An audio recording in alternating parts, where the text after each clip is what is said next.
Les armes préférées de cette année. Alors, qui m'a posé cette question? Ah, je m'excuse, j'ai oublié de le noter. Les armes préférées cette année. Alors, j'ai décidé de prendre que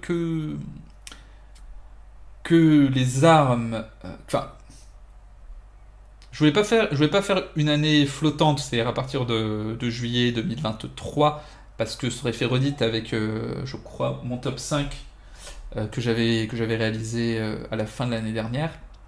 Parce que c'est des armes qui resteraient dans le top, ça n'a pas énormément changé. Donc j'ai pris que les armes de cette année, ou du moins les armes de vidéos sorties cette année. Parce que le continuum espace-temps de la chaîne et la réalité est un peu différent. Il y a certaines vidéos qui ont 1 an et demi qui sont pas encore sorties. Bref. Donc, comme j'ai pu le dire avant, c'est pas forcément des armes que je vais rajouter dans mon atelier ou qui sont les meilleures de leur catégorie, c'est pas le sujet. C'est juste des armes qui m'ont marqué, que soit que j'avais envie d'essayer, qui m'ont beaucoup plu, ou soit j'ai été très surpris parce que je m'attendais à ce que ce soit pas terrible et finalement c'était excellent. Donc sans ordre de préférence, on va commencer par le Zastava M91, donc qui est ce gros, ce gros DMR qui s'appuie sur un mécanisme de Kalachnikov et qui est en C62 par 54 mm R et qui était super sympa. Précision assez correcte, mais même si j'ai pas pu malheureusement l'emmener au-delà de 100 mètres, mais c'est super agréable à utiliser. Je trouve qu'il a un look qui est bah, qui a de la gueule. J'aime beaucoup. Euh, J'aime beaucoup. En plus, j'ai réussi à installer une lunette biélorusse dessus pour parfaire son look et à chaque fois que je sortais au stand, les gens voulaient voir et voulaient l'essayer. Et le seul défaut peut-être, c'est que le bipied qui est fourni avec est pas top top, mais il a le mérite d'être fourni avec, donc ça on peut pas trop cracher dans la soupe. La détente est correcte. C'est pas une détente match, la détente d'un SVD est meilleure, mais c'est très très fun à utiliser. Euh, je, je recommande, franchement, c'était une super expérience.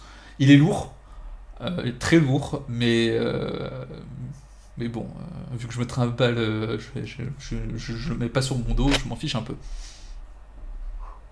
Donc ouais, très très très belle surprise et celui-là, j'aurais peut-être voulu le garder après. Ce qui est embêtant, c'est que c'est une arme de catégorie B, donc pour tirer un peu loin, pour trouver des stands, faut trouver des stands FF tir, c'est un peu c'est un peu l'inconvénient. Mais mais c'était vraiment chouette. Là, j'ai bien envie. Voilà, plus sympa que le M76. Plus sympa que le M76, ouais.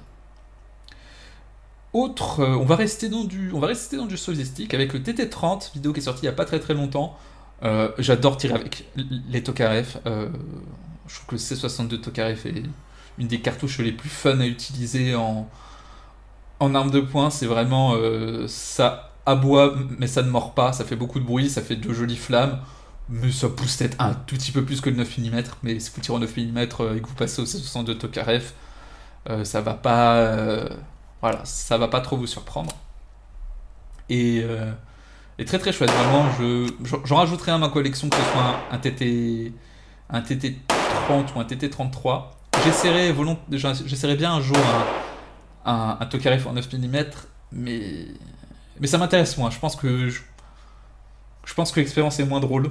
Et encore une fois, tous les gens avec qui j'ai fait essayer un Tokarev ont tous adoré. La plateforme.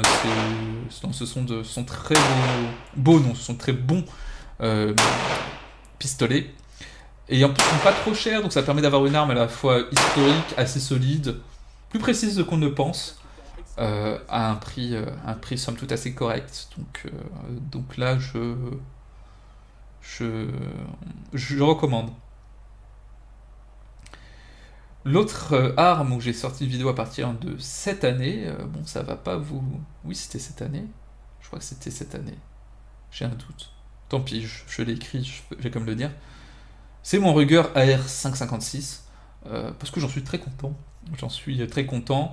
J'aime bien les AR15, hein, c'est certes du grand classique, mais c'est une plateforme qui je trouve est assez ergonomique et qui permet d'essayer plein d'accessoires. Moi j'avoue que si j'ai acheté un AR15 c'est pour essayer plein de trucs, pour faire des vidéos dessus. J'aurais pas eu la chaîne YouTube, pas certain d'en acheter un. Peut-être que un, j'aurais pris un peu 90, un peu 90. Mais, j'en suis très content de cet AR15, d'autant plus que je l'ai acheté à 1 200 euros. Il bouffe de tout, il est suffisamment précis pour ce que j'en fais. Je vais essayer de tirer un peu plus loin avec. C'est prévu, j'espère, dans les prochaines semaines ou prochains mois. Et honnêtement, si vous cherchez un R15 entrée de gamme, moyen de gamme, honnêtement, les Ruger sont, je trouve, très très bons. Parce que je trouve que c'est une solution qui est clé en main.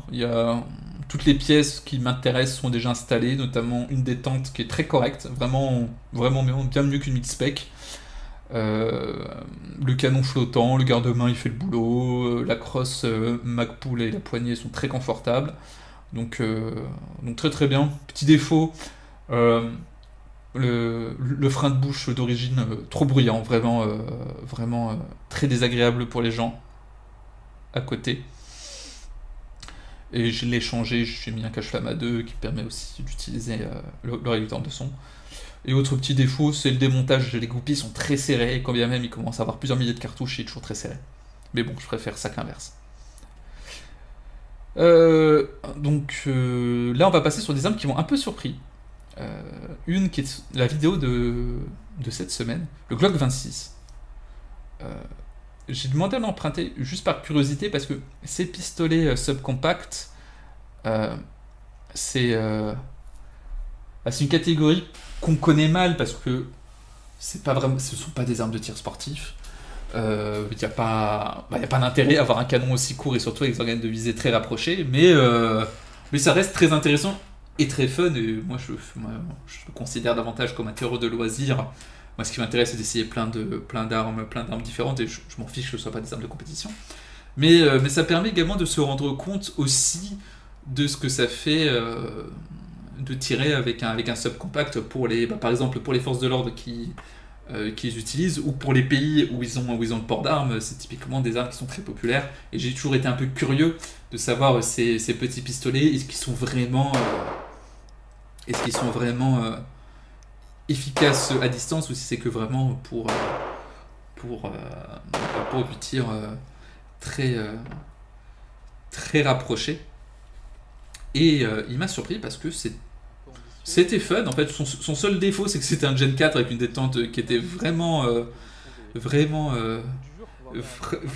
pas ouf, mais précis à 25 mètres. Ça recule plus qu'un Glock 17, on peut pas lutter contre la physique, mais c'est totalement gérable et c'est très très fun. Et un bon tireur peut faire des très chouettes cartons avec un subcompact, il n'y a pas de souci. Non pas que je me considère comme bon tireur, mais j'étais très content que tout finisse dans la C50 et en prenant mon temps, j'ai fait des cartons très honorables. Donc très belle surprise ce Glock 26. Je l'ai même préféré au 43X. C'était sympa le 43X, mais un peu trop fin en fait. La largeur du 26 le rend assez confortable.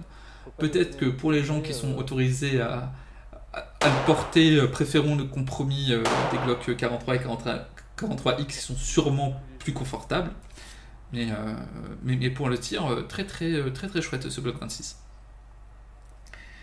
Et enfin, en 5ème position, parce qu'il faut faire un top 5, on est sur une vidéo qui n'est pas encore sortie. Peut-être sortira-t-elle cet été ou à la rentrée. C'est un Lee Enfield, ou plutôt un Ishapore 2A, donc il y a une version indienne du Lee Enfield qui était fabriquée dans les années 60 et celui-ci était en 308. En 308 Winchester, donc c'est 62 par 51 mm. Et j'aime beaucoup les Lee Enfield. J'avoue que leur look me plaît énormément. En 308, ça pousse un peu plus qu'en 303 British. je vous cache pas que ça m'a surpris, d'autant plus que j'avais le bras un peu HS, ça a rendu la chose un peu plus compliquée, mais c'était très sympa, c'est assez précis. Je pense qu'un de ces quatre, je me prendrais un Lee Enfield et le 308 Winchester est un peu plus bon marché que le 303 British. Mais, euh, mais, mais c'était une très belle surprise et j'espère que la vidéo vous plaira.